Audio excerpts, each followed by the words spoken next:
अपना कोई कार्य कर रहे हैं, अगर उस काम करने में आपका मन नहीं है तो वह कार्य कभी संपूर्ण नहीं हो सकता। उसका कारण ही यही है, क्योंकि उस चीज के अंदर आपका मन नहीं है, और जहाँ मन नहीं है वह काम कभी सिद्ध हो नहीं सकता। और मन को लगाने के लिए अभ्यास की जरूरत है। मन को अगर आप स्वयं के काबू में रखना चाहते हैं तो उसके लिए भी अभ्यास की जरूरत है। नहीं तो आप काम कुछ कर रहे हैं, मन कहीं और है। मन मरा माया मरी, मर मर गया शरीर, आशा तृष्णा नहीं मरी, कह गए दास कबीर। क्या मनुष्य का मन है वो कभी मरता नहीं है।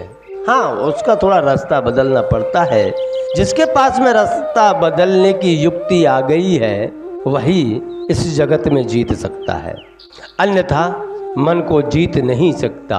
हम उदाहरण के तौर पर तो बहुत सी चार बातें बता देते हैं, लेकिन आज के युग में करने लायक और करने योग्य ऐसे जीव है कहाँ जो जीव स्वयं का कल्याण कर जाए। ऐसे जीव आज के युग में है कहाँ। जब तक आपके पास में स्वार्थ से भरी हुई जीवन चरित्र है तब तक आप स्वयं के कल्याण के बारे में विचार नहीं सकते। आप अपने बच्चों के बारे में विचारोगे क्योंकि स्वार्थ है। उस स्वार्थ के वशीभूत हो करके अगर जीतना चाहो आप मन को तो नहीं जीत पाओगे। आपको पता है इस जगत के अंदर 3 प्रकार के जीव रहते हैं। मनुष्य जीव की बात कर रहा हूँ मैं, यूँ मत कहना कि और भी जीव है। अरे वो तो 84 लाख जन्म है ही, उनसे पर है। मैं खाली एक मनुष्य की बात कर रहा हूँ। मनुष्य 3 प्रकार का होता है, तामसी, राजसी और सात्विक। जो राजसी है वह संपूर्ण भोग विलासों के साथ में जीते जीते नरकेश्वरी होता है। उसका जन्म इसी जन्म में वह संपूर्ण भोग करके जाता है। अगर उसको कोई रास्ता बताने वाला ना मिला तो वह नरकेश्वरी होता है, और अगर उसे कोई सतमार्ग बताने वाला मिल गया तो तू राजसी भी भोग ले भाई, राजस्व भी भोग ले और स्वयं के जीवन का कल्याण भी कर ले। ऐसे बहुत बिरले कम ही होते हैं, ऐसे लोग कम ही होते हैं। तामसी जो बात बात पर क्रोध कर जाते हैं, जो तामसी होता है वो शांत भी बहुत जल्दी हो जाता है।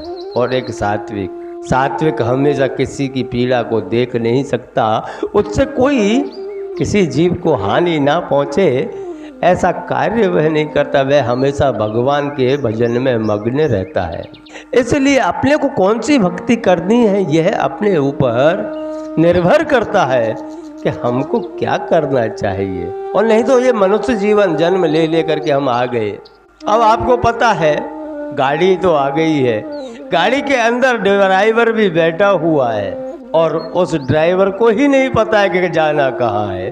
वो गाड़ी तो इधर उधर ही घुमाता फिरेगा ना जब तक पेट्रोल है तब तक। जब तक उसकी गाड़ी के अंदर पेट्रोल है तब तक वह गाड़ी ऐसे ही घुमाता रहेगा, कभी किसी रूट पर कभी किसी रूट पर, क्योंकि उसको आदेश मिल चुका है तुझे गाड़ी लेकर निकल पड़ना है। पर मंजिल बताने वाला कोई नहीं है। उस मंजिल के लिए अगर कोई सतगुरु प्राप्त हो जाए तो आपकी गाड़ी को आपका ड्राइवर स्वतः मंजिल पर पहुंचा देगा। इसी प्रकार भगवान के यहाँ से हमें यह मनुष्य देह प्राप्त हुई है। इसके अंदर आत्मा रूपी जो ड्राइवर बैठा हुआ है, मन रूपी जो घोड़ा लगे हुए हैं, अगर उनको कोई संकेत देने वाला ना होगा, उनको कोई मंजिल बताने वाला ना होगा तो वह कहाँ जाएंगे।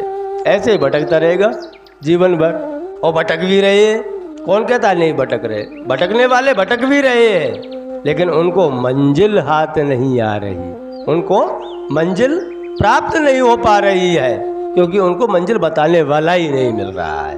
और मंजिल जो बताने वाला है उनके ऊपर अगर संपूर्ण विश्वास करके आगे बढ़ो तो आपका कल्याण हो जाता है। आप अपनी मंजिल पर पहुंच जाओगे। जो 84 लाख जन्म भटक भटक करके आए हैं वह मनुष्य जन्म में आकर के संपूर्ण यात्रा पूर्ण हो जाती है। और उस यात्रा को पूर्ण करने के लिए ही हम परब्रह्म परमात्मा से ही छूटे पड़े हुए हैं।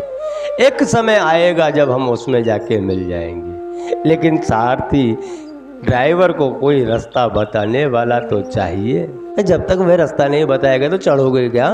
वो गाड़ी जाएगी कहाँ? इसलिए हर किसी जीव को चाहिए कि उसको कोई संकेत देने वाला, उसको कोई मंजिल बताने वाला प्राप्त हो जाए, और नहीं तो एक दूसरे की देखा देख हम दौड़े ही जा रहे हैं।